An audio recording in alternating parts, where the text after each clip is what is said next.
All right, I'm gonna go ahead and start recording for you, Reggie, and I'll pass the hosting back. Just give me 1 second. Thank you.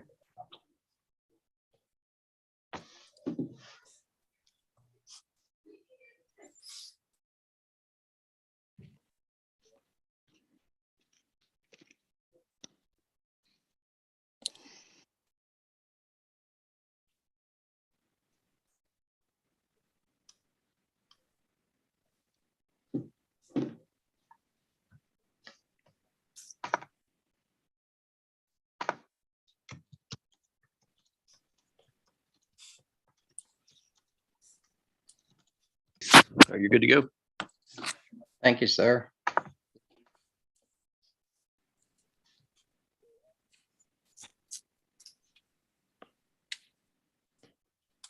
All right, we'll go ahead and admit folks.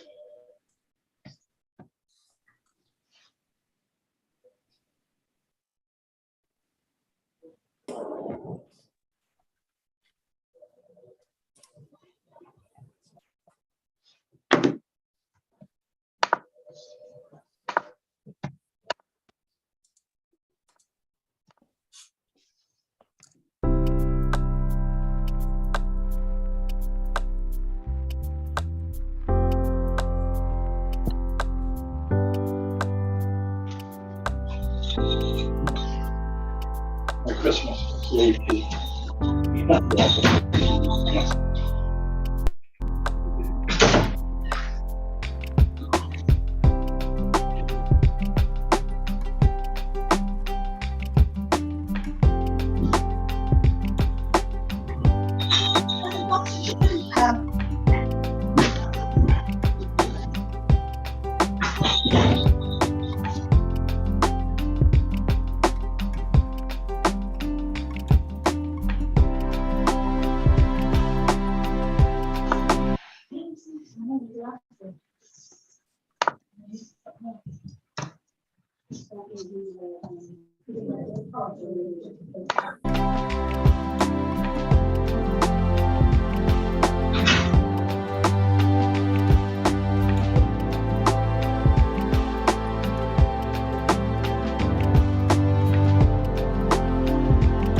Good afternoon, everyone, and welcome. I am looking to see if we have all of our VDOE folks.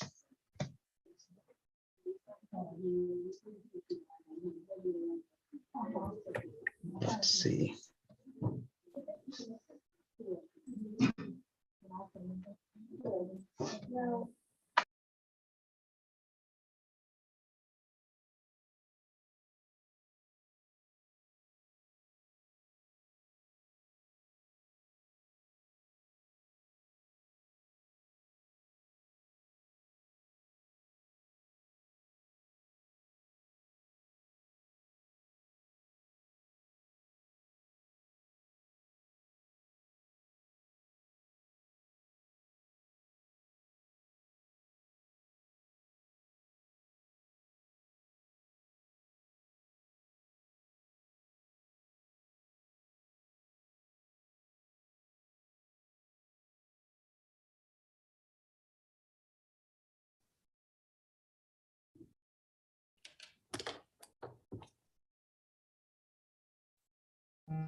everyone, to our first VLAC meeting of 2022.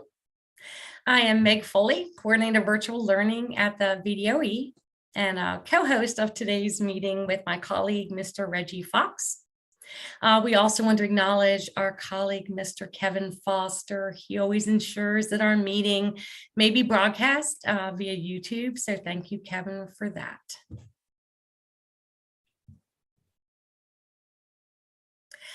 Today's meeting is jam-packed with some very valuable updates. And as always, we first want to thank you so much for taking the time out of your busy schedule to meet with us.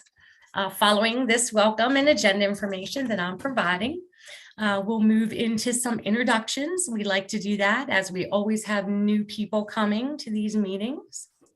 We'll also have some opening remarks by our State Superintendent of Public Instructions, Jillian Balo. I believe she's running a little late, so that we might have to switch things around a little bit on the agenda. Dr. Brendan Album, our Director of STEM and Innovation, will then review the committee purpose, the role, and the term. A report featuring Virginia updates will follow, presented by our Executive Director, Dr. Brian Mott. Dr. Album then is going to jump back in and be highlighting some updates on our virtual learning regulations work, followed by a technology update via Dr. Susan Clare, also from the VDOE. And last but not least, we're going to have Mr. Mark Saunders, and Mark will be sharing some information tied to the digital learning integration standards work that is ongoing at the moment. So Reggie, I'm going to turn it over to you for some protocol information. Thank you.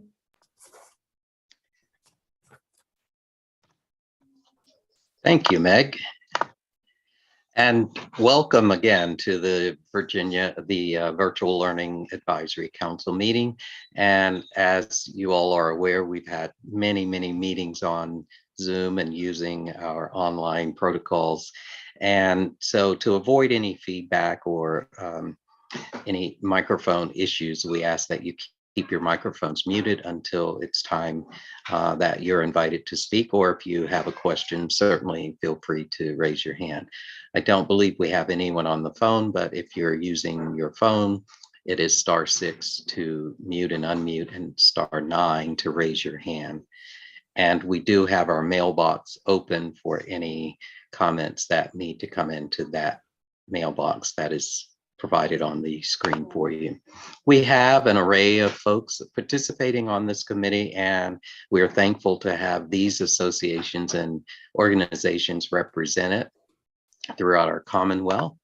And so we would like for those who are members of the Virginia Department of Education to introduce yourself, and just feel free to go starting with Dr. Albin, and then Mark and others.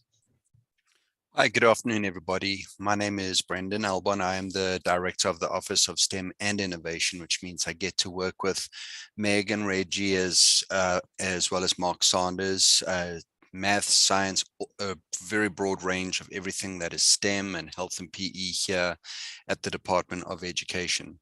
I've been looking forward to meeting with this group again. We definitely started some very important work not too long ago, and this is very vital group as we continue to build this thing while we're flying.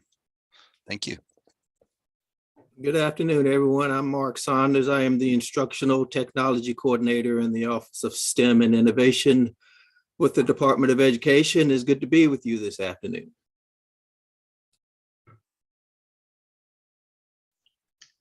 I'm not sure if Jean has come in. Susan?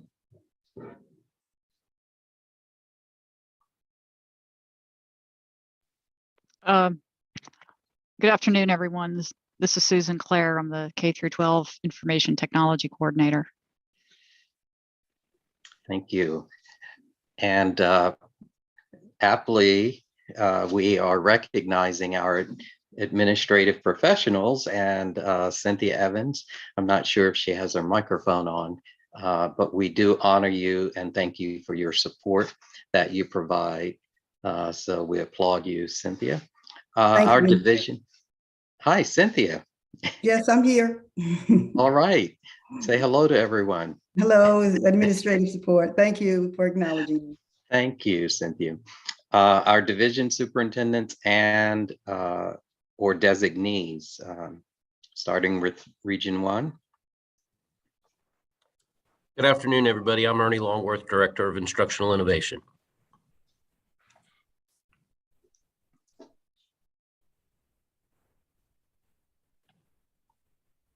Region 2, 3.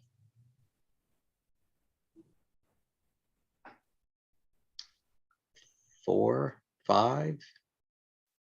I'm Tom Lundquist with Region 5 at Stanton City Public Schools. Thank you. Hi, I'm Jeanette Day Warwick, and I am Division Superintendent for Craig County Schools, and I'm the Region 6 representative. I'm Lincoln Whitaker. I'm here for Pulaski County Public Schools in Region 7. Good afternoon, it's Robbie Mason, Charlotte County Public Schools Superintendent representing Region 8. All right, thank you, superintendents and designees, and our other organizations and agencies. Good afternoon, Rodney Jordan. I'm a school board member in Norfolk City. I'm here representing the Virginia School Boards Association. Good afternoon. I'm Ben Kaiser. I'm the Executive Director of the Virginia Association of School Superintendents.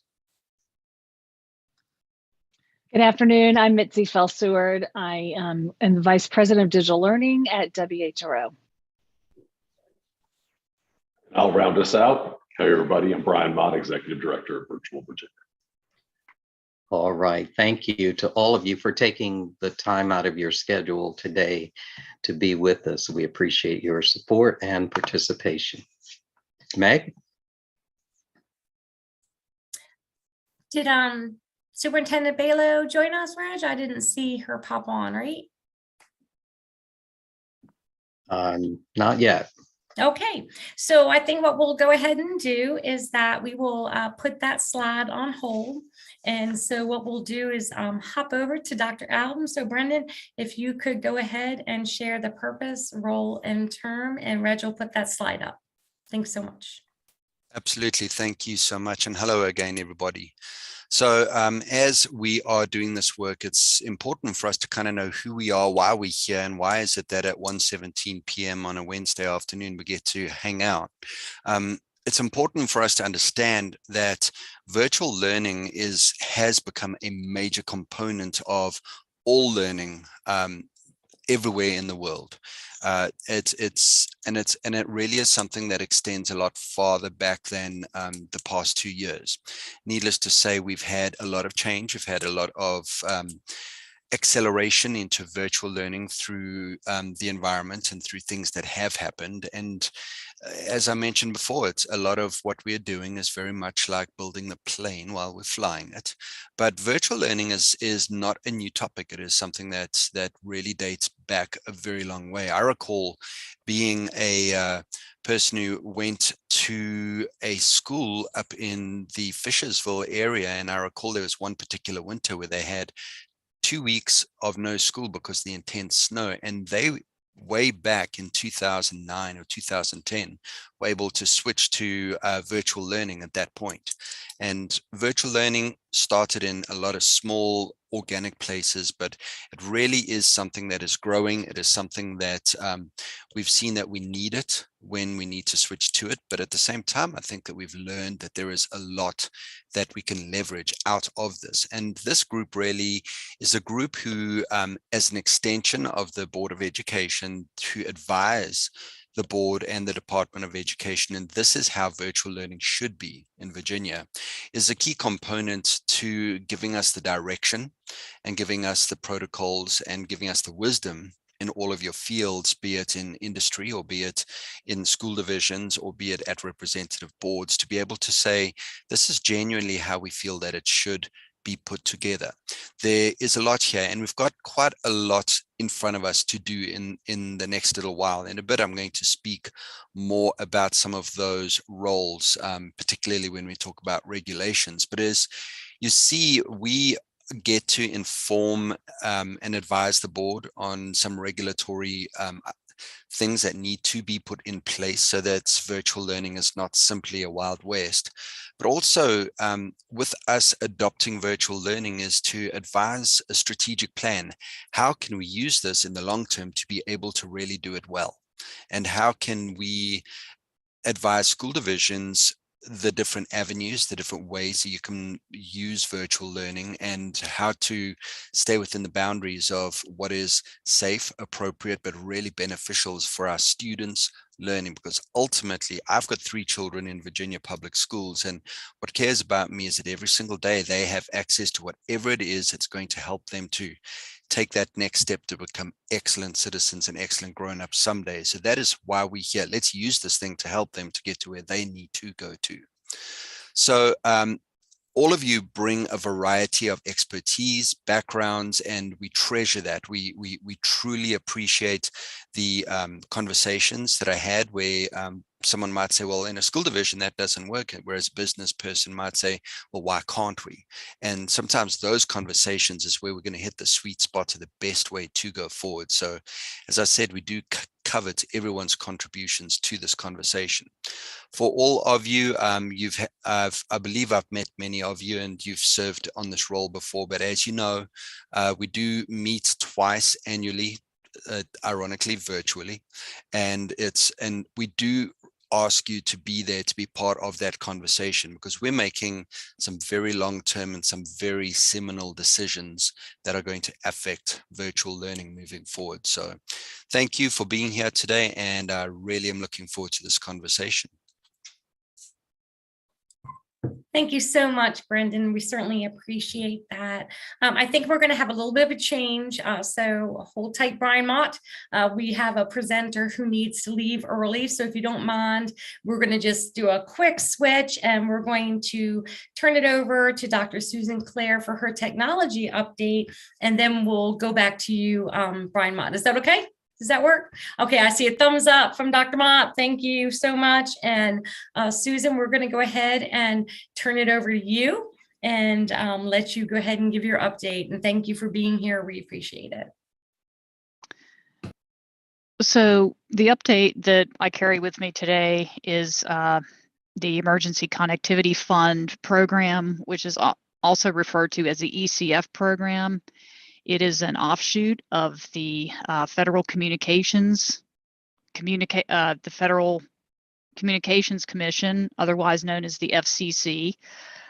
This was a program that was initiated during the pandemic to provide technology for schools and libraries for students and staff with unmet needs, and specifically for off-campus learning. Schools were permitted to request Chromebooks, laptops, iPads, Wi-Fi hotspots, data plans that accompanied those Wi-Fi hotspots, and also fiber builds in residential areas where children live and where they were unserved by internet access. This funding also is 100% funded, which means that schools do not have to commit any money in addition to this money, such as E-rate. So this is 100%. Virginia requested $83 million in the first 2 application windows for the Emergency Connectivity Fund. And I wanted to announce that a 3rd application window opens on April 28th. And actually April 28th is tomorrow. So the school division technology leaders know this because I've been sending out communication, and that application window closes on May 13th. So if there are any schools that want to apply for additional funding to provide for the unmet internet and computing device needs of students, staff, and teachers, they can apply. Particularly any rural schools with high discount rates are encouraged to apply. And if you have any questions, I will be here until 2 o'clock. Feel free to put those in the chat, or you can ask now if anyone has any questions.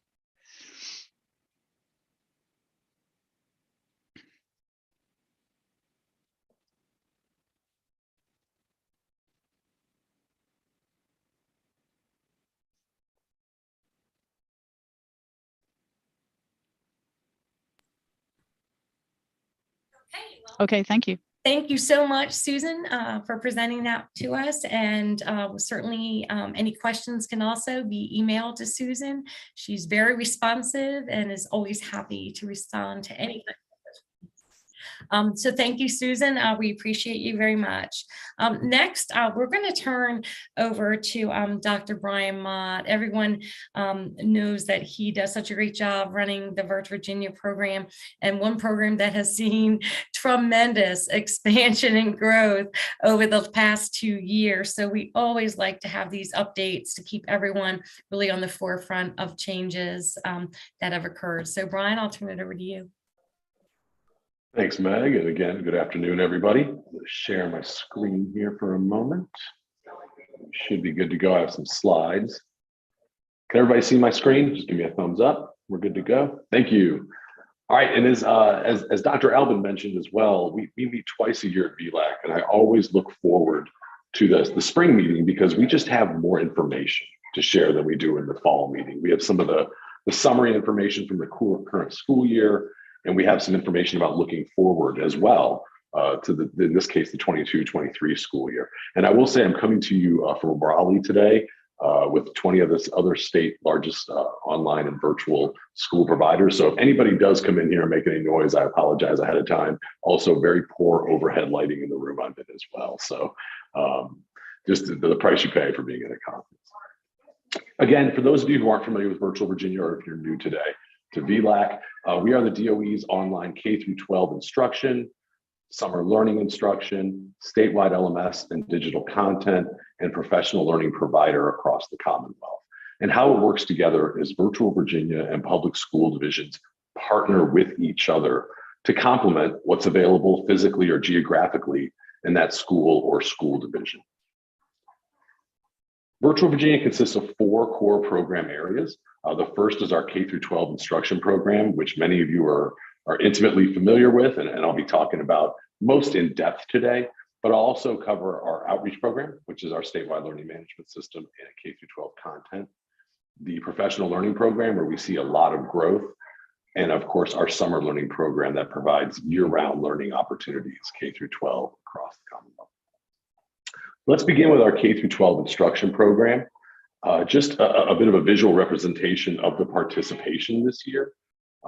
In our K-12 program, 97% of school divisions utilized in some capacity in the 21-22 school year. So really excited about the partnerships that we've established and those we've forged ahead with this year, and really excited about the opportunities that you all are able to provide in your regions and in your school divisions through our partnership. So while it is obviously a great success to share this a map or share data like this, it's a shared success because our students are the ones that really benefit across the state. So we look forward to continuing with our partnerships and potentially building new ones into next year as well. Again, I mentioned, it is that partnership. We're trying to create the environment for successful online learners in our K-12 program. So at Virtual Virginia, we provide access to the content, resources, that teacher of record in the learning environment.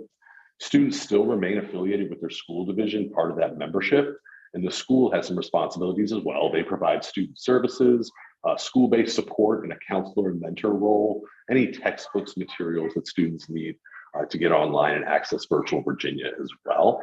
And working together, this partnership has been successful not only this year, but there's a rich history of partnership in our K-12 program across the state. And I'll summarize that history here in just one slide. Virtual Virginia was actually established in the early 80s as the VSIN, the Virginia Satellite Educational Network, and later around the late 90s added the Virtual Virginia AP School to their program of offerings. In 2006, those two programs combined to form Virtual Virginia, and again, began to function as a complement to local school offerings with a priority on providing opportunities and making those opportunities flexible. A full-time program for K-12 6 through 12 was launched in 2015-16, and we began to have discussions about K-5 and then launched that program in 2020-2021. As Dr. Foley mentioned, we have huge growth over the last 2 years, but there had been consistent annual growth even prior to that, particularly as we move from strictly part-time to welcoming full-time students and begin to expand those opportunities available at differing grade levels. One of the challenges we've had with massive expansion, obviously, is enrollment. And when students enroll at Virtual Virginia, when they withdraw, because when you're flexible, you want that to be able to happen. But we just have to make sure we're reporting students appropriately, either as completers or starting the course at Virtual Virginia and then transitioning back to the in-person. So when you have massive growth, you have some challenges there. But thankfully this year, Virtual Virginia will now report a master schedule similar to a school division in the Commonwealth, and we'll have a lot more clarity on that data. So even as we've grown, some of the speed bumps we've encountered, we've been able to find solutions for hopefully the long term. And I've included some of our graphics there. Some of you may remember those. I see you, Mitzi. And some of those are long gone for a reason. So just a bit of a visual representation of the history of the program and where we've come and where we're going, excuse me. Our K-12 program, just some high level questions we get asked quite a bit. We do offer asynchronous content, obviously, that is developed by Virginia certified educators. We have synchronous opportunities daily, K-12, and those consist of whole group instructional opportunities, one-to-one and small group, and opportunities for remediation and enrichment as well. So as I mentioned, we're here in Raleigh, and we're really a group of 20 other state programs.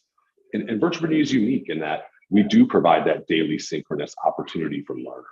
Some programs are strictly asynchronous, some are lightly synchronous built into that. At Virtual Virginia, we do recognize the value of synchronous opportunities, also making that flexible for some of our learners as well. We do include daily office hours for student and parent and guardian communication. All of our educators are available outside of their synchronous time to work individually with students and parents and guardians.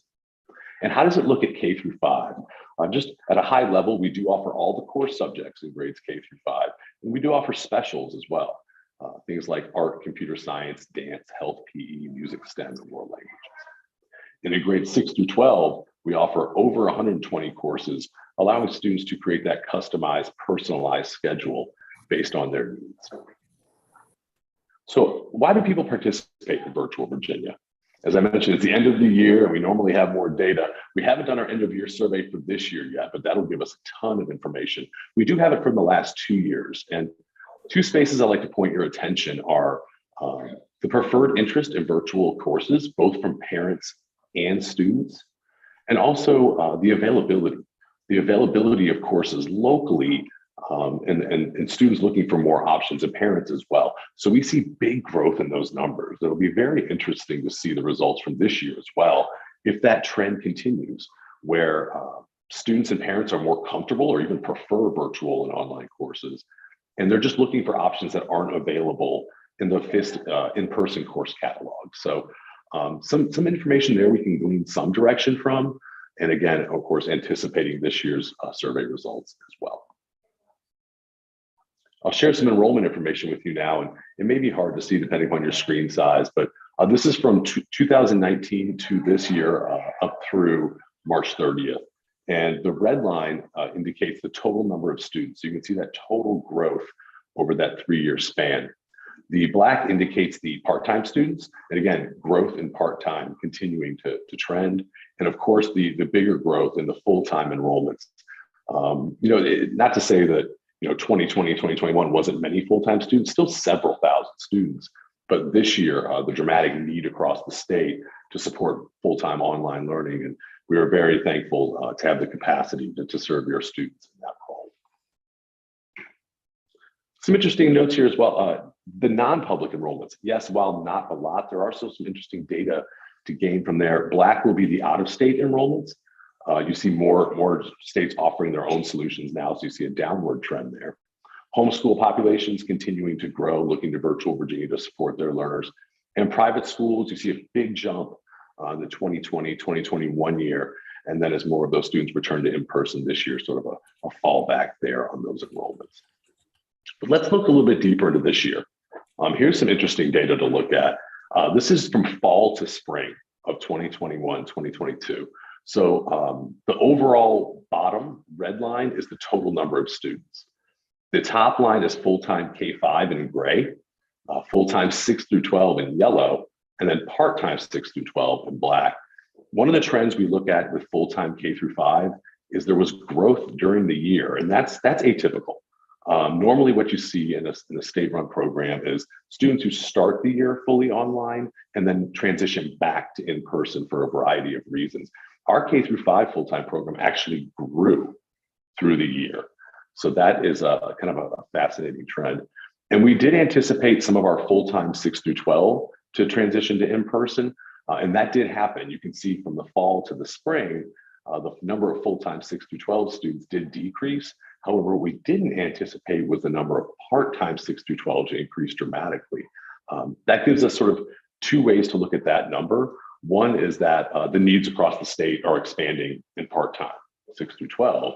The other is that some of the learners who started our year 6 through 12 full-time transitioned back to in-person, but they retained 1 or 2 virtual Virginia courses in that process and retained part-time status. So definitely some interesting things to look at over a 3-year period, but also within this calendar year, some of the really, really interesting things that trends in enrollment just from fall to spring. And of course, I mentioned we do have a lot of data. We do survey quite a few personnel and stakeholders associated with the program. Here are some really encouraging numbers to see. 88% of students, when they complete a virtual Virginia course, would feel comfortable taking another course with us. That's great. Those are really great numbers. Additionally, 85% of parents and guardians would enroll their child in a virtual Virginia course again after completing the course. Two numbers that I find really, really encouraging are from school personnel. 92% of Virginia school personnel are moderately or completely satisfied with the virtual Virginia program, and 90% of schools personnel believe that virtual Virginia experience creates a positive view of virtual and digital learning in their schools. So those numbers are really encouraging.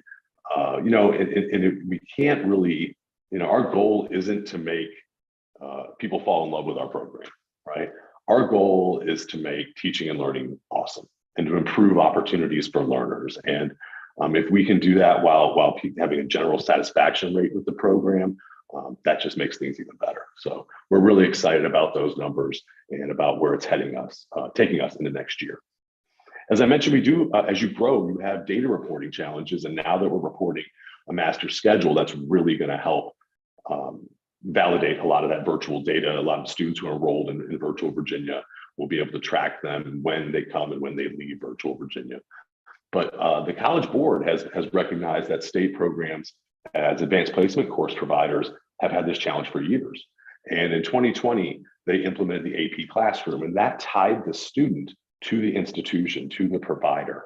And that really changed data reporting for all across the country, all state programs similar to virtual Virginia. And so we're now able to validate our AP information and share that with you all. In 2020, virtual Virginia students scored better on 61% of AP exams. And when I say score better, I'm using sort of a basic generalization of students who score a 3 to 5, right? What is typically referred to as passing an AP exam, although the College Board probably wouldn't agree with me on there, but that's how people typically report it. So out of all the exams we offer, virtual Virginia outscored their peers in person in Virginia on 61% of exams, and we outscored the global pass rate on 65% of exams. We were thrilled with that in 2020 until we saw the 2021 scores in which virtual Virginia outscored in-person learners on 74% of exams in the Commonwealth and on 74% identically in the global pass rate as well. So our AP scores, now that they're validated, are really coming in supporting a virtual Virginia and our courses in the AP space. And just to let you know what that looks like. Essentially, here's some performance visualizations for you. An AP Government Politics, AP Computer Science Principles, AP Macro, and AP Spanish Language, just how virtual Virginia students perform on a bar graph representation. I will say on some of those exams that we didn't hit the state or national average, it was very, very close, sometimes within 1/10 of a percentage point. So it's really encouraging to see that and to have that information validated going forward as well from the College Board. little bit about our instructors. We do offer both full-time and part-time instructors across the Commonwealth. They all possess a Virginia teaching license, and we are able to expand our recruiting a little bit different than a school division would. You know, we're not limited geographically by where we are. We're able to recruit across the Commonwealth and across the country. We really do invest a lot in our teacher recruitment and development. So we make all of our teachers complete a course during their hiring process before they even are offered a position. They have to demonstrate they know how to teach online. They cannot be under contract with a public school division already, so we won't make an offer to a teacher who's already under contract. And they have to agree to participate in our professional development throughout the year. So we really do put a lot into teacher development, teacher recruitment, because we know that they are the backbone of our K-12 instruction program. And we do follow, in the absence of any regulations, we do follow the SOQ and SOA on teacher side, teacher ratios and class sizes as well. And here's just a little further representation of our faculty and staff, an amazing group. As you can imagine, east to west, north and south, all over the Commonwealth, but also expanding across the United States as well. And of course, we do have some global staff members in Costa Rica, Germany, and Spain. So really excited about our growing staff, our growing faculty. They're a really energized group, and they're motivated not only to finish out this year strong, but looking ahead to summer learning again next year. And again, I mentioned a lot of that internal development, a lot of the focus on quality, and a lot of aligning to professional organizations across the state really does help us build that strong faculty, that piece that really is viewed as, you know, somebody at this conference even said it, you know, we all know about the growth of virtual Virginia. We all know about the history. The words they use were virtual Virginia in our K-12 program is proven expertise. And I love that. So it really does reflect the hard work that our teachers do every day with learners across the state. And we're really excited to continue providing those opportunities. And how is that going to look into next year? We predict expansion here at Virtual Virginia going into next year. I know we're coming out of the pandemic and things have changed, but we do anticipate that there will be growth in students enrolled as part-time and full-time learners.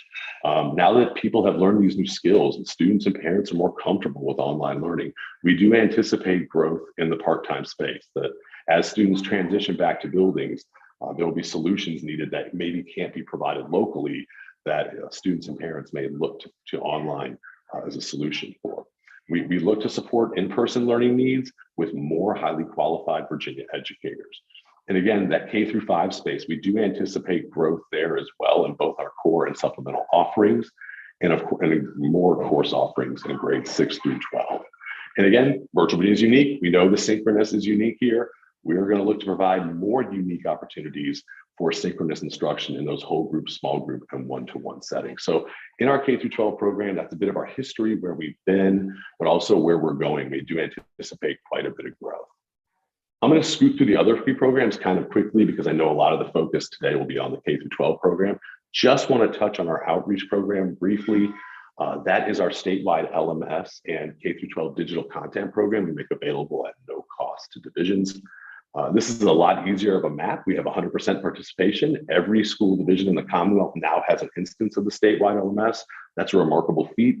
We're proud of that. Again, not every division is using it every day. We know that. We know that they've at least turned it on and they're beginning their exploration. We do know that some divisions are using it every day. So we have a wide range of implementation across the state, but it's a great place to start going into next year with everybody being on board. There's a number of reasons why a statewide LMS can benefit in-person learning. I've listed just 10 of them there. I won't go into them, but essentially, you know, it's time, right? In K-12 education, we need to start embracing a lot of these things that are happening around us. Our whole world has changed, and K-12 needs to be reflective of that. And we need to provide divisions, classrooms, educators with tools that they can be supported in preparing learners for 21st century. And of course, part of this project is also the content that we make available for free to school divisions. And you can see what's available now, K-5, what's available 6 through 12. And in the expansion going into next year, we're going to make more resources available on the LMS for schools to simply go in, select, download, bring into their instance of the statewide learning management system in just a few seconds. They can have access to resources already developed. So We're really excited about the outreach program now that all school divisions are on board. We know that there's many reasons why a school division will participate, and we know that we're providing more resources to support them as well. So exciting stuff coming out of our outreach program. Our third program I'll talk about today is a professional learning program. And that's a space where we provide free training available to all educators at no cost. We have a catalog available 24/7 that educators can enroll in courses of their choosing. They can pick. And these are not just developed by us. These are developed by a variety of stakeholders, including the department, Canvas LMS. Some of our partners include VISTI, the VASCD, Virginia Museum of Fine Arts. We have some school divisions who are creating content as well. In colleges and universities, we've been discussing with them about getting some of their professional learning more widely available. And we're beginning the process of exploring micro-credentials, credentials, and badging. We know that is a space of huge growth in the next 5 to 10 years. And we want to be on the cutting edge of that innovation as well for our professional educators across the state, making sure that they have premier access to those opportunities when they become available. One of the unique programs that has really got a lot of attention around the country is our statewide professional learning network. And this is kind of a piggybacking on that statewide LMS, where school divisions are able to now be part of that system. Well, we're now able to bring all the teachers together and into a community in that statewide learning management system, and giving them access to discussion groups where they can share, workshops, and really targeted professional learning offerings based on their interests. And so the BDOE is working on getting their professional learning integrated into the professional learning network. It does appear automatically, so teachers don't have to do any work. Once they log into the LMS, it's right there for them. And there are user groups that they can join based on their grade level of teaching or their content level, or pardon me, their content area as well. So that you can diversify your interests within the professional learning network. And it does provide both synchronous and asynchronous professional learning opportunities. We know that our educators really enjoy the flexibility of asynchronous. So this is a program that we just started this year in Virginia, but we're super excited about the potential. And it's got the eye of a lot of people across the country because it's a different way to look at a statewide learning management system and an ability to connect educators directly to their professional learning and with each other seamlessly, essentially. And the final program I'll go over today and update you on is our summer learning program. And we've seen a lot of growth in our summer learning program over the years. We've been offering it since 2015. This year, our summer learning will again be K-12 with enrichment offerings in K-5 to include world languages and STEM and core academics. And really excited to offer over 90 courses in grades 6 through 12 this summer. What will be new is a little bit of a wrinkle. We're going to have 2 cohorts in summer learning to accommodate those differing school division calendars. And essentially, cohort 1 will begin in early June. Cohort 2 will begin in mid-June to accommodate those near Labor Day school start dates. And that will provide more opportunities, more options for learners to engage in summer learning without having to wait or potentially having to miss some of that summer session. So again, just another example of us trying to be as flexible as possible to accommodate the differing needs across the Commonwealth with those 2 cohorts this summer. So where have we learned? Where are we going, right? We have learned that our model with this synchronous priority is unique among statewide programs. And we're proud of that because it does provide those regular opportunities for learners to interact. We have learned that even through this year, we saw those trends in enrollment, that the needs of K-12 learners across the Commonwealth are evolving, both full-time and part-time. We have learned this year that our investment into K-12 teacher recruitment, training, and support has been critical to the success of the program. We have learned more about our statewide learning management system, and the needs for that are growing. Like I said, I could have sat there and jogged through that slide for an hour, but in the sake of time, I just listed those reasons. But there's so many reasons why, or so many ways in which a school division can benefit from utilizing a learning management system. We are learning that connecting professional learning to larger systems is helpful, especially when we're talking about continuous improvement, right? We have to make professional learning accessible and easily accessible. So we're learning more about our professional learning program, and we do see a lot of growth there. And one of the things you'll hear from the field is that even though we've been through a lot, and Virtual Virginia has been around since 1984, it kind of feels like we're just getting started.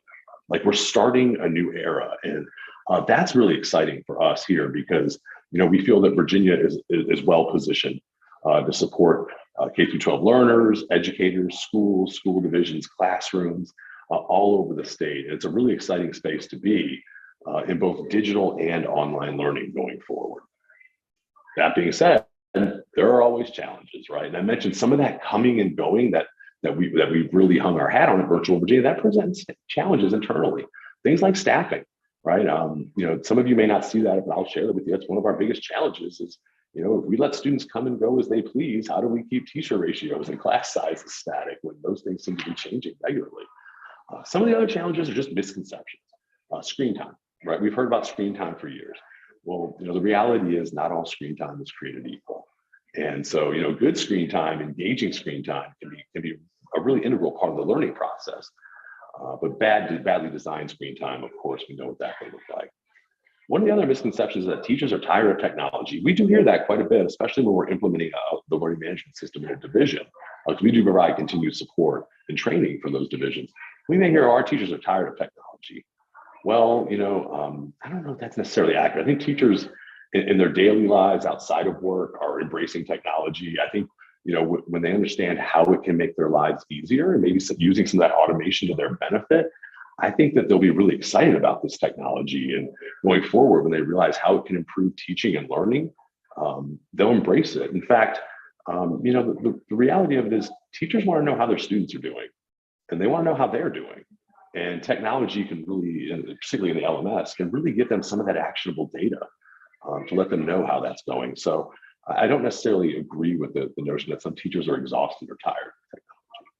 The other misconception I think that we're all kind of moving past is that online learning doesn't work. Well, I agree bad online doesn't work, but good online learning can be effective for a lot of learners, and many have thrived over the last several years utilizing programs like Virtual Virginia. Some of the other challenges are our asynchronous and synchronous requirements. I'd like to sit here and tell you we've got it all figured out, right? But we're still, like Dr. Alvin mentioned, we're still figuring some of this out on our end as well. So we're still trying to find that healthy balance of synchronous and asynchronous. The challenge is always quality. I've been at Virtual Virginia since 2007. That's 16 years. And the first 8 years were really all challenges. Right? The next 8 years were all about sustainability and growth. And I feel the next 8 years, we have to be laser focused on quality. That's what it's all about, because there's so many options out there now, more so than there were just a couple of years ago. We have to discern between quality and availability, right? Just because something's available doesn't mean it's a quality program. So the focus needs to remain on quality. And we're going to continue to support data reporting, as I mentioned some of that already today. We want to be on the cutting edge of research as well. We know it's a unique program here in Virginia. We want to be part of that research. A lot of the research in online and digital learning is 6 through 12 focused, and we've got a really robust K-5 program. We want to be contributing to the field to move it forward. And of course, blended learning. We hear everybody say it all the time. We're probably going to talk about it today, I hope. But that is a space that is becoming the norm, really, in in-person learning. So we want to continue to support blended learning across the Commonwealth as well.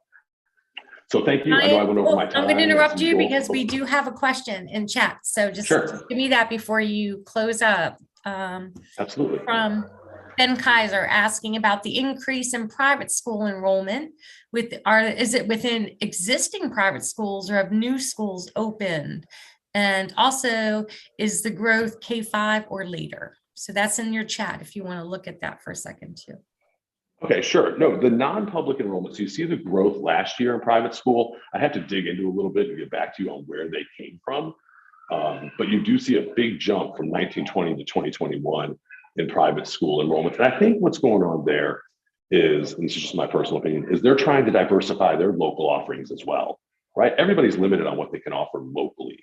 And they prioritize on what they can offer locally. So, if there's a world language that potentially a private school wants to offer, or some other course in our catalog, they could lean into us to provide that to their students in person. So I believe that's what some of that likely is, but I have to dig into that and let you know. What was that second question, Meg? I'm gonna stop my screen share so I can dig into that. I think they were combined. So I think you hit on both. Thank you, Ben. Did I get to your question there? Just want to double check. You did. Thanks, Brian. Kudos to you and your team for the good work you're doing. Thank you, sir. And again, guys, always a great opportunity to share at VLAC, and looking forward to connecting with everybody over as we wrap up this year and go forward into the 2022-23 year. Well, Brian, I want to thank you. We all really appreciate all these updates. I know when I moved into the virtual learning role at VDOE just about 2.5 years ago, what it was then to what it is now, it's mind-boggling. It really, truly is amazing what has been accomplished. And I know I look forward to continually working with you and the team and doing great things for the kiddos here in Virginia. So thank you so much. Enjoy your conference, I think you're at. And thanks for taking the time out to visit with us. So Reg, I think if Brian goes ahead and lets you reshare, we'll start again. Excellent, thank you. So Brian mentioned something. As educators, one area very near and dear to Reggie and my heart is professional learning. And as such, Reggie and I have really endeavored at the state level to really focus in on this area over the past about 1.5 years. So today we're very excited to share some highlights of our work in this area.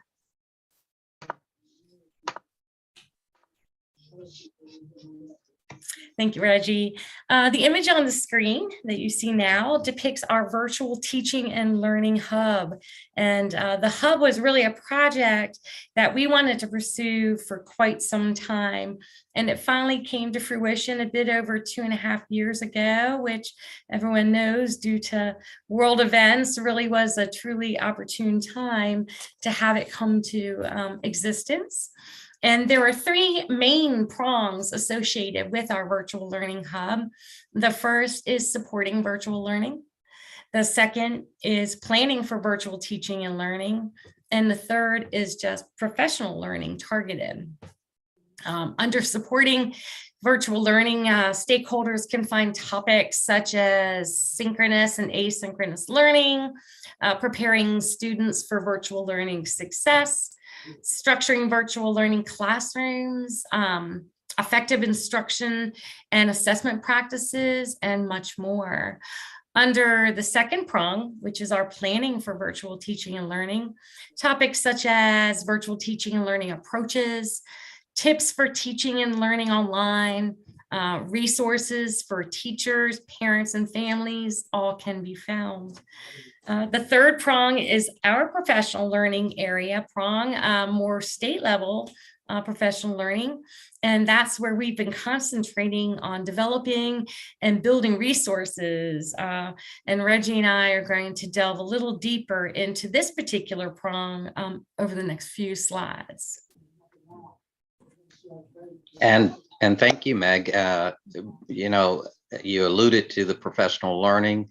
Brian alluded to how it's growing, and it's an area of focus that we want to concentrate on. So we just wanted to highlight a couple of things that we're doing. We engaged with a partnership with Old Dominion University to develop the Virginia Learning Support Toolkit.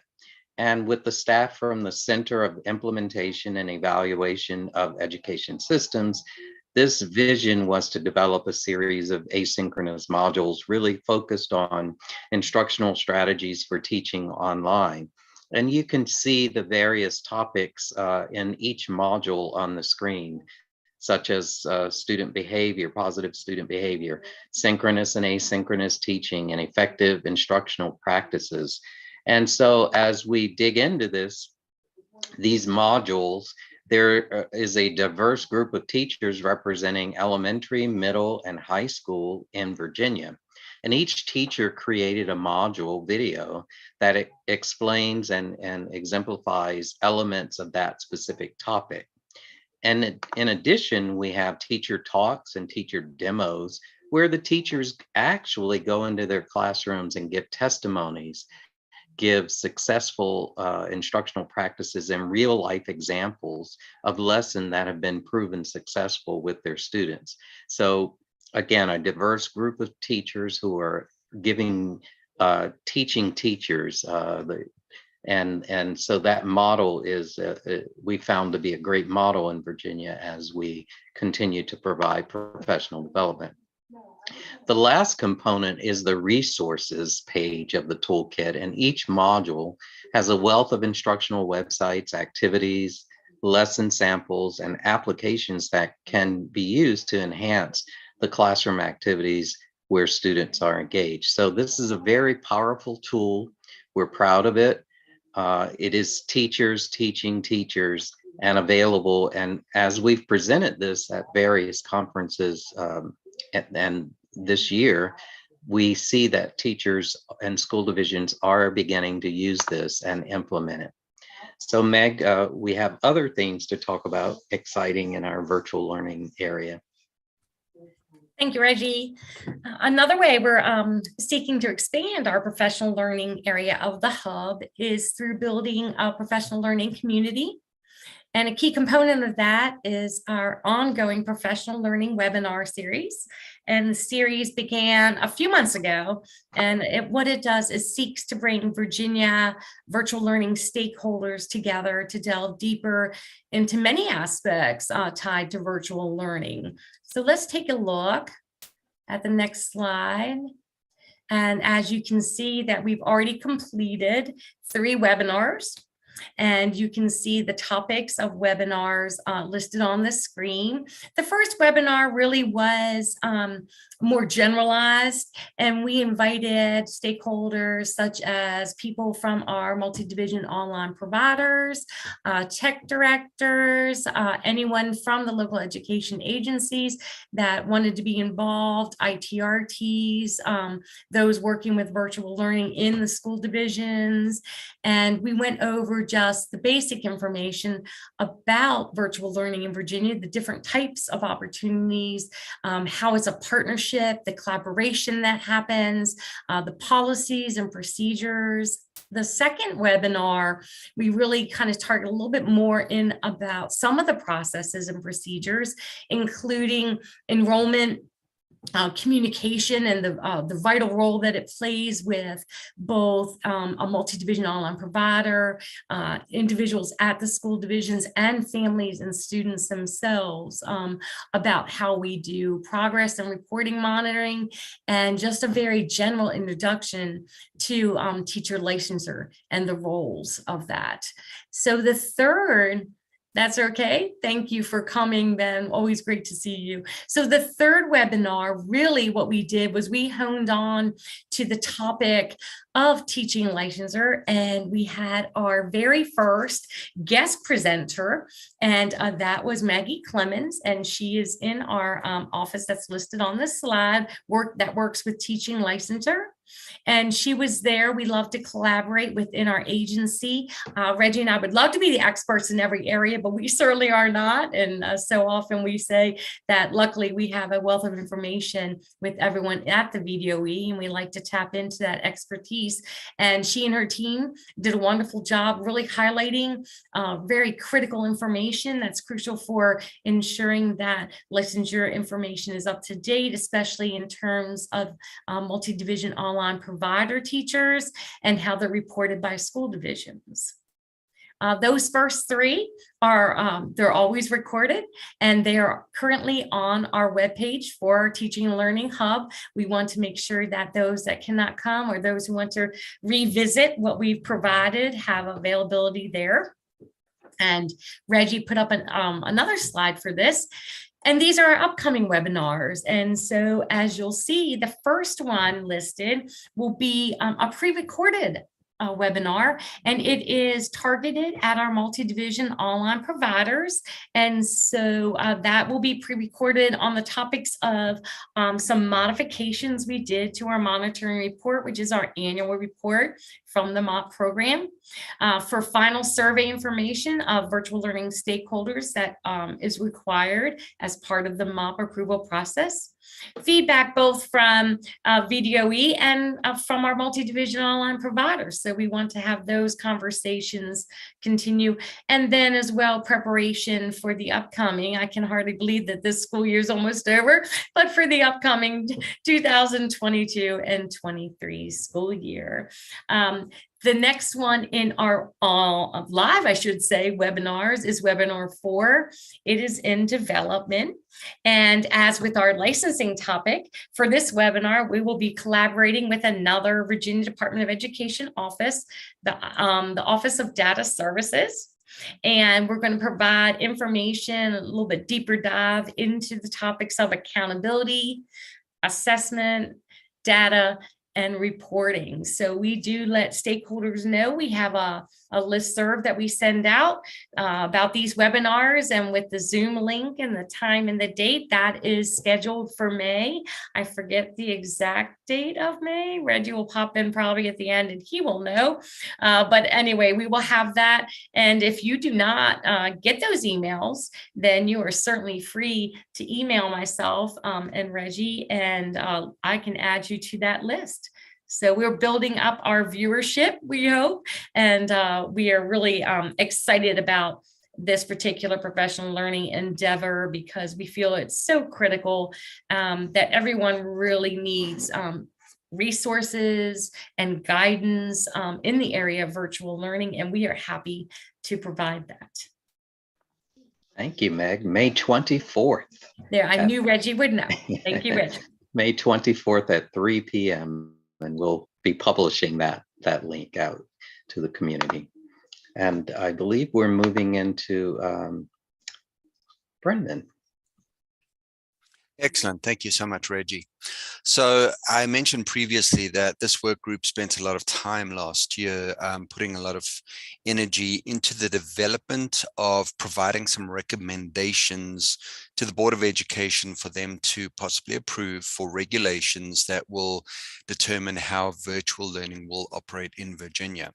So the thing about that is to realize that in the context of the power of the Board of Education is that their powers are over the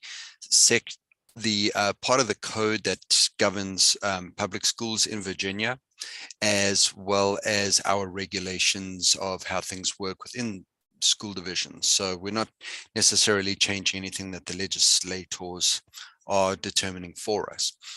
So a couple of things to keep in mind is that naturally the impact of COVID-19 and the massive expansion of virtual learning, you know, when COVID-19 hit, I was working in a regional program that did not have an LMS. We didn't know what that phrase meant. We did not have one-to-one. We did not have devices for students. We didn't have protocols. We didn't have a good sense of what is the best way to have students continue to learn in the virtual realm. So everyone was very much learning on the go. And, you know, we all had a friend in a school division who might have been doing this. We were all calling them and saying, hey, how do you do this? What do you do? And we were piecing it together, and through a lot of guidance from the DOE as well as professional organizations, we all started to put together the best way that we possibly could. And if you have friends who live in different parts of the Commonwealth or even the country, heck, even the world, you may have seen varying levels of efficacy with regard to how virtual learning came out through the reaction to COVID-19 and lockdowns, etc. So that prompted this work group, which had previously existed, to go back into considering the need to provide recommendations to the board of what those potential regulations should look like in Virginia public schooling. So with that, to go back in history, as I had previously mentioned, virtual learning is not a new animal.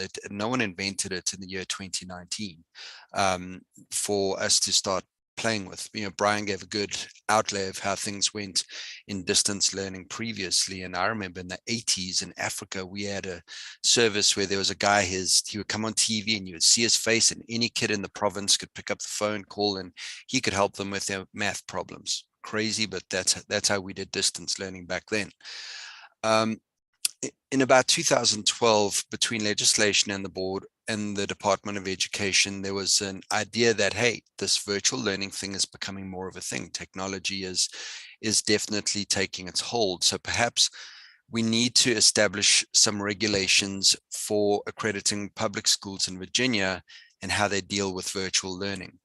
That NORA was proposed in 2012. The work group began in 2013. And if you think about that time, while there was an interest in going down that road of looking into regulations to determine virtual learning, there wasn't an impetus. There wasn't a mass drive to get this thing over the line, because it was that thing in the corner that for the most part, people weren't thinking about. So for one reason or another, it did get shelved. And last year, in June 17th of 2021, our Board of Education approved a NORA, which is a Notice of Intended Regulatory Action. In other words, the department said to the Board of Education, we would like to open up the conversation of exploring regulations that will determine how virtual learning works in Virginia. The board approved that, and therefore it went out to town hall, where the public could put in their thoughts, their comments about what they know, what they think about virtual learning, to help guide the information. Fortunately, VLAC existed before that. And with that, out of this group, we were broken up into subgroups, into 3 subgroups. And I will talk a little bit in a moment about the work that was done by each of those 3 subgroups, where we were taking a look at large clusters of things that we were seeing in virtual learning that may need to be addressed in potential regulations. Those groups met as subgroups at separate times away from VLAC to talk about research, to talk about experience, talk about what is appropriate, what is applicable, and essentially came up with very draft ideas of what might go into those regulations. In that, they reviewed various other so then what happened was that feedback was taken, and it has been shared with policy and internal people here at the Department of Education. And what we have been able to do is to compare it to the existing standards of accreditation, the existing standards of quality. And when people were saying we need to do this in virtual learning, they were saying, well, aren't we already dealing with this in brick and mortar schools? And at the same time, the questions were coming as, how would this be different to brick and mortar schools? And then the third related question is, if we're going to put regulations in place that are going to determine how virtual schools and programs or even virtual learning is going to run, will these become unfunded mandates? So a lot of that type of conversation has been going on since.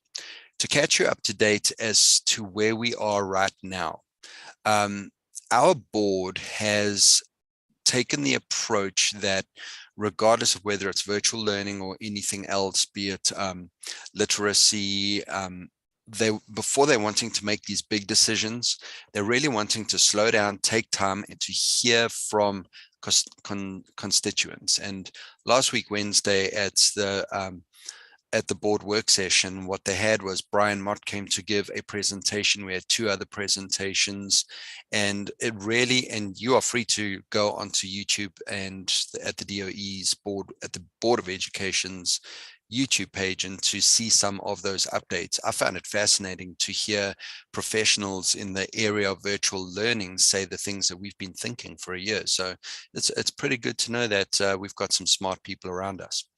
And so the process of where we really are is that the board is wanting to really understand virtual learning before they're willing to even take a look at proposed regulations, at anything that may be written down. So we did participate in that on April 20th. And so it will evolve. They will ask questions. Something that Meg and Reggie did that was truly phenomenal was they did a lot of 2-year research into a lot of aspects of virtual learning. And all of that research basis was provided to the board so that they could read up-to-date research about best practices in virtual learning. That was provided to them for them to read on their own fun time, and for them to get a better sense of understanding what we're talking about when we talk about synchronous and asynchronous, when we talk about what is appropriate in virtual learning compared to brick and mortar, and also some of the mechanisms of best practices that are differentiated. So the board is in a place right now where they are taking a look at really trying to get a better understanding. So what you see there are the three subgroups, the three areas that all of the greater thinking that came out of the NORA and conversations from VLAC, we really said here are almost three categories of things that we need to look at in terms of addressing virtual learning. First is class size, teacher load, and staffing. We need to ask questions such as, do the ratios of staffing in the virtual realm, should they match that which is the brick and mortar realm? What is appropriate? Do we need to have the same people in a virtual school as what there is in an in-person school? What are the differences? There are some very physical, obvious differences. It says we actually need more of these types of people and perhaps less of these types of people. Those are conversations that group had. Taking a look at those ratios, they also took a look at the standards of quality ratios, where in a classroom anywhere in Virginia right now, schools are required to adhere to ratios of student to teacher ratios, principal to student ratios, school counselor to student ratios. And a lot of the discussion is, number one, is that appropriate in the virtual realm? And number two, if we need to present something different for virtual learning, will that require a change in the standards of quality? A lot of conversation there. The second thing is instructional time. There are questions about the actual what is going on in the learning, best practices for synchronous versus asynchronous. Hours, do we have students have to sit in a certain number of hours that can be quantified, even transferred, in order for it to count to a credit, or will it just be counted as work done, therefore we'll check the box on instructional hours? These are just questions that those groups were delving into. I'm not necessarily saying that we came up with great solutions, but these are just the areas of study. Seat time equivalence, what does it mean to be counted for attendance in the virtual learning realm? Because for a student to graduate, they need to be at school. So if they're at virtual school, how do we count their attendance? How do we hold virtual learning programs or virtual learning schools accountable for keeping their students in class? What does that mean? And then the last group took a look at data, reporting, and operations. And a lot of that has to deal with things like, how do we enroll students into virtual Virginia? How do we enroll students? How do school divisions partner with a multi-division online provider to enroll students? Contracts, that type of thing. Once they're there, how do we measure accountability? If you take a look at a classroom or at a school, schools are accredited according to how their students perform on SOLs, what is their attendance rate, what is their discipline rate, etc. And how do we do that in the virtual learning realm? And then who is accountable? If we have a school division partnering with a virtual program, will the virtual program be held accountable for how those students perform? Or will the school division be held accountable for how those students perform in the virtual realm based on, is the virtual program providing the service you think it should be?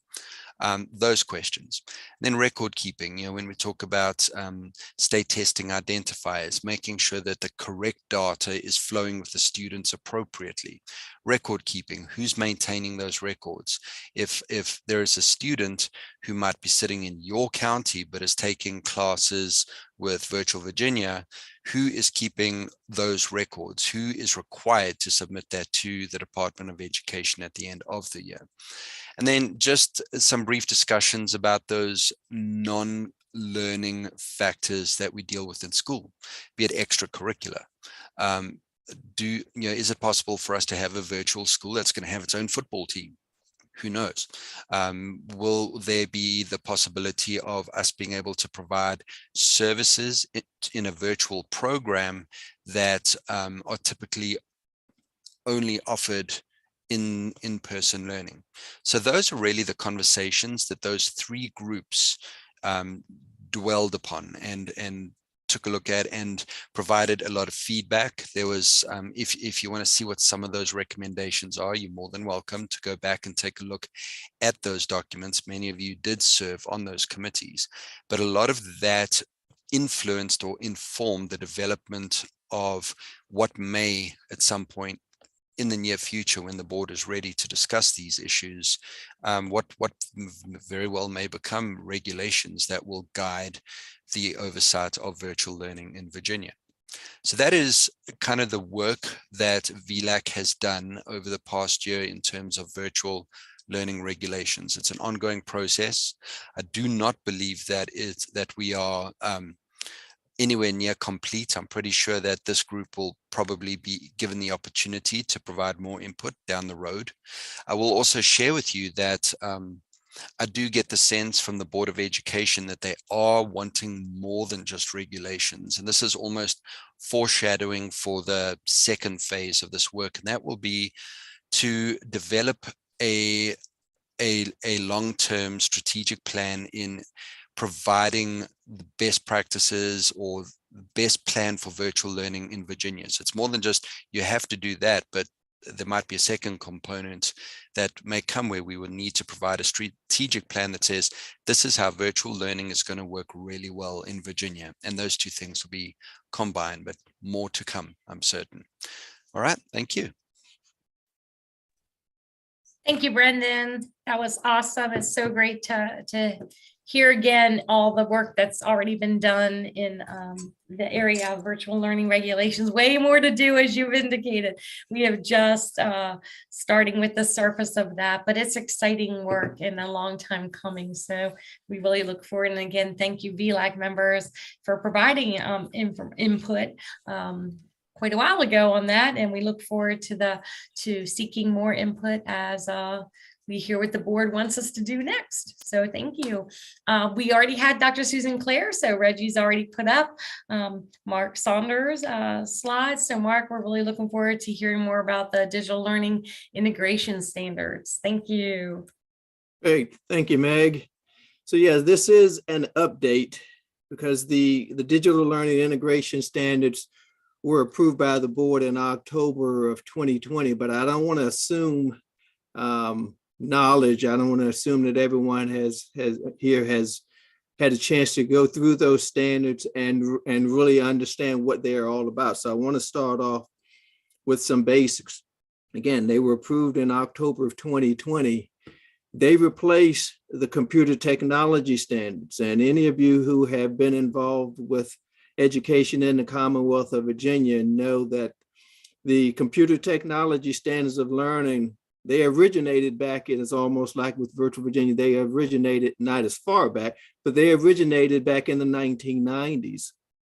And the digital learning integration standards, just the name alone kind of exemplifies this evolution that has occurred with instructional technology. Back in the 90s and since then, the technology itself has been sort of the tail wagging the dog, as you often hear people say. It's been about the technology, and it's been great. And it's been about realizing the potential of technology, what all it can do.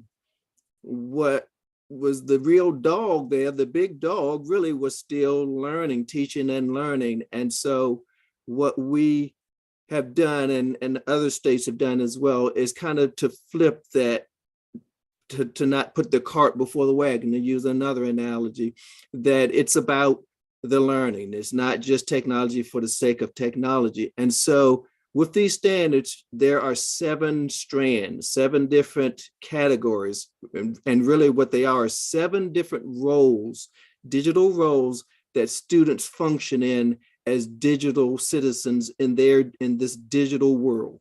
That world within the classroom blends over into their personal lives, so that there's this overlap there, that they are often, the way that they are functioning within the classroom, especially as, for example, a digital citizen, is very much like how they function in their personal lives as well. And so those different roles are in the standards. One thing you will see about the standards is that they are in a different format than most of the content area standards of learning. We have 3 different areas beyond just that standard statement that we wanted to provide to educators. We wanted to make sure As I mentioned, that learning is the focus, it's the priority. So we came up with learning priorities for each standard, each of the standards. What are the learning priorities when you look into each standard? Because of the work that the Board of Education has done with the profile of a Virginia graduate and those 5 C's, we wanted to also show how does all this connect with the 5 C's of the profile of a Virginia graduate. And then the third one, the grade band performance indicators are really to assist that classroom educator in understanding what does it look like for the student as they are functioning in those roles. What is it that the students should be doing? What are the indicators? It's a lot like accountability indicators. What are indicators of success, of achievement? And so we provide grade band performance indicators. So Reggie, if you can go to the next slide. So that's the basics of the standards. Now, since that development in 2020, what we did 2021, and I'll say this, we gave local educators time to focus on local priorities, the pandemic, the needs of the pandemic, and we saw this and we heard from them that they needed time to focus on the needs of their local school divisions. So, but in late 2021, we reconnected with them and we started working on the development of resources, and that work continues on now. So I want to talk some about 3 different, well, at least two different things that we are doing in terms of resource development. Alignments or connections along with instructional strategies between the digital learning integration standards and 10 different content area SOLs. In addition to that, instructional resources that connect and relate to each of those 7 different strands. And our goal is that by the end of spring of this year, we will have our first launch of those resources. And it's just an initial release, because the idea is that these resources are not static. These will be dynamic resources that will change and continue to evolve, just like instructional technology over time. So this was perpetual development. So if we, next slide. So if we look at the alignment, what we are doing is we're working with local school division personnel on developing and showing those connections, those alignments. The one thing what we want to show to educators, and this is in some ways always has been the case with instructional technology, it's not one more thing. In some ways it is, I mean, they are standards, but the message that we're trying to show them is that a lot of what you have been doing with technology in your content areas, this is no different. They're very much like the computer science standards in the sense that a lot of what teachers were trying to do in terms of computer science education with students, they were doing, and then the computer science standards came out to help focus and show them specific ways in which to focus their instructional strategies. The digital learning integration standards, they do the exact same thing. And so what we want to show them are direct and indirect connections to the standards along with instructional strategies. So what I mean by direct connections between content area standards of learning and the digital learning standards is a connection where the use of technology is specifically stated or indicated within a content area standard. And I'll give you a good example is like with an English standard, with the English standards for 4th grade students. The students are supposed to demonstrate a comprehension of using resources, information resources to create. But that English standard goes on to say that during that process of demonstrating comprehension and learning, they're supposed to also demonstrate ethical use of the internet. So right there's a direct reference to the use of technology that's needed to access the technology, to access the internet. So that's a direct connection. An indirect connection, much more, and there are really more indirect connections than there are direct connections. An indirect connection would be when a student has to read and demonstrate comprehension of a certain genre of literature, poetry, or another area. technology could be used, but does not need to be used.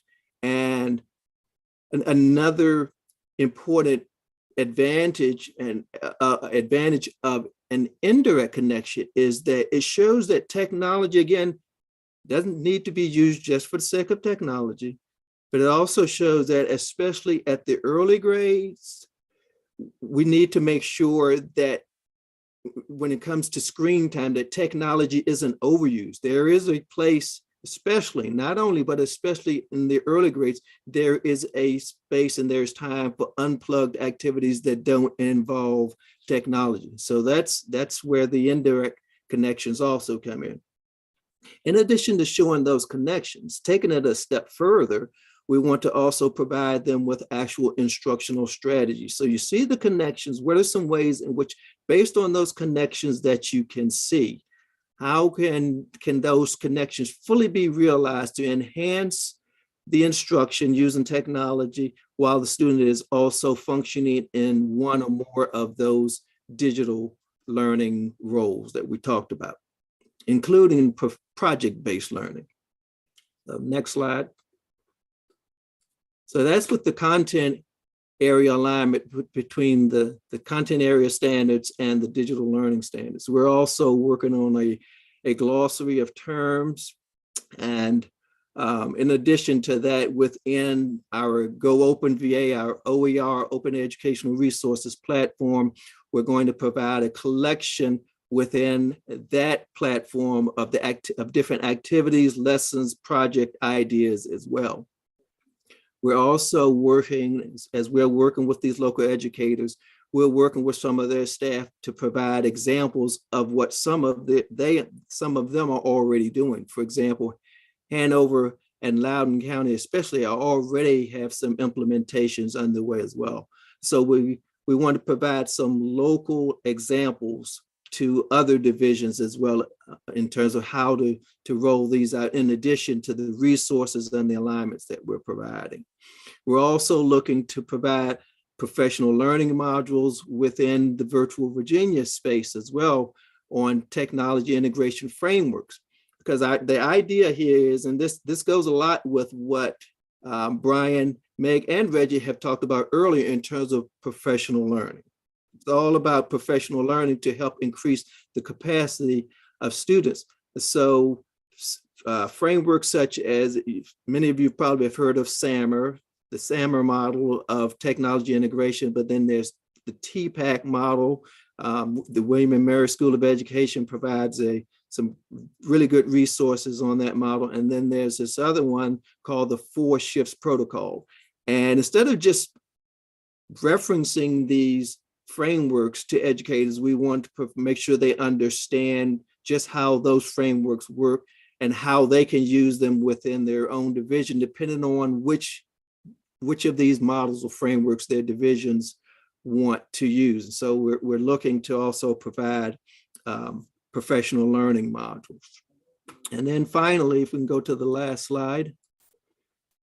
What can you do within your division? Since we've got division superintendents and their representatives, make sure your educators are aware of these standards. I don't want to assume, and in some ways we've been unfortunately surprised, because as we've worked with educators, we've realized that the word isn't out there, and the knowledge that these standards even exist isn't as pervasive as it should be. And sometimes educators on the ground know, but it's at the leadership level, the leadership that is supposed to be providing that support, that knowledge and understanding of these standards doesn't exist. So make sure your educators are aware of these standards. Another thing you can do, and we've talked about this for years, properly use your ITRTs. We still know there are school divisions, and we understand capacity, we understand limits in funding and capabilities depending on size of division and all of that. But the idea behind instructional technology resource teachers is that they are coaching educators on instruction, that they are not just repairing, they're not supposed to be the technical support people repairing a computer or working with teachers on how to upgrade something on a device. That's not their primary role. They are a true resource that, when properly used, and in the case of these standards, we are working with them specifically because in some ways it's like a trainer model. We are working with them because they are the ones that should be working with the teachers day to day in the classrooms on how to integrate these standards. The idea with the ITRTs is very much like if you go to a conference or a presentation, a lot of your questions don't come until you're back in your work setting, and then the questions come. And that's where the support is really needed. And then the third one is providing support to them. As I mentioned, especially from a leadership standpoint, making sure that you are providing professional learning opportunities for your teachers. Utilize those ITRTs. Make sure that you're working with your infrastructure people when it comes to accessing resources. And we understand the need for student data privacy and all that, but there's a way to work with them on how that can be done. At our recent Leading Ed Forum, which we created and designed with Susan Clare, especially for our infrastructure, our technology infrastructure people, we're always trying to make sure that we are promoting and providing opportunities where the instructional side is overlapping with the instructional, with the infrastructure side. So, open for any questions anyone may have. Thank you for your time.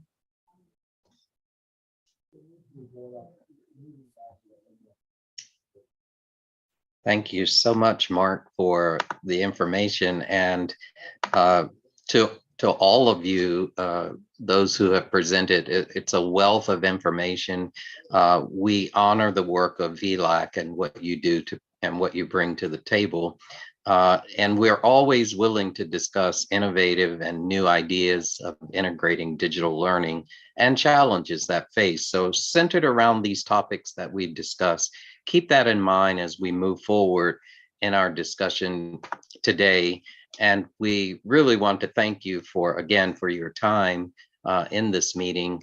And Meg, if you're live, we will talk about next steps. We will be communicating our information to you as all of this unfolds, and our next meeting will be in September 2022 as we begin the new school year. Again, our mailbox is open until May 4th for any public comments to be sent our way. I am going to stop sharing at this point. Jean, if you're on, we do want to acknowledge one of our colleagues who will be leaving us and retiring. We do honor the work of Jean Weller, and she has been a wealth of information, not only to VLAC, but to those educators in Virginia. And even when I was teaching long ago, Jean Weller's name would come up. We'd get emails and professional learning and resources and ideas about integrating technology into learning. And so, Jean, we just want to honor you and recognize your work and let you know that we thank you from this group and others as time will roll on into June when you'll be leaving us. So we just want to share on the screen. Everyone give Jean a big round of applause. Thank you, guys. You make me blush. I'm glad I'm not on camera. Thank you so much, Jean, for the work you've done. And thank you to this group. Meg, any final words? Yep. I just want to echo your thanks. Thank you to all the presenters. Thank you for all the attendees. And we really look forward to a great year as we move forward with lots of virtual learning related projects. Brendan, do you want to say a goodbye? No, just a sincere thank you to everyone for being here, for participating, for helping us to inform us, to help serve the students and the schools of Virginia better, and just thank you for helping us to do our jobs better for everyone. This is Rodney Jordan. I know we're getting ready to end, but I just had maybe a couple of process questions if I can ask before we close. Sure. I was making some notes during the presentations, and So I did have a question about some of the demographics and student outcome data with the presentation that Brian gave. And so I guess just from here, is it most appropriate for me to maybe just send some of these questions I have to you, Reggie, and then we can get some feedback as well as copies of the presentations that were made today so that I can share those with the board of directors of VSBA when I give my report on my participation as part of this advisory committee. Absolutely. If you'll send those to Megan and me, that will be fine. And we also, just as a reminder, the information that we've presented today will be on the Virginia Department of Ed's website under the VLAC page. The presentation, the agenda for today in its full capacity will be there. And as we present the recording from this session will be there as well. We will be happy to answer any questions and of course share those with Brian to articulate any answers to questions that may surface. So we welcome you sending those to us. Well, thank you. And I appreciated all the reports today. And it does take a couple days. Just want to pop in and say that because everything has to be made accessible before it can be posted. So it takes us usually a couple days to get it up to the webmaster, but everything will be made available and we do welcome your questions. We're happy to support.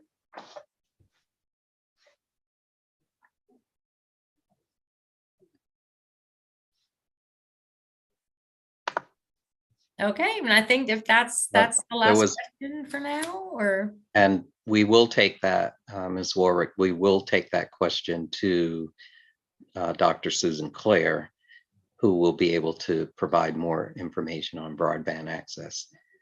She's a guru in that area and will be able to provide insight. Thank you for that.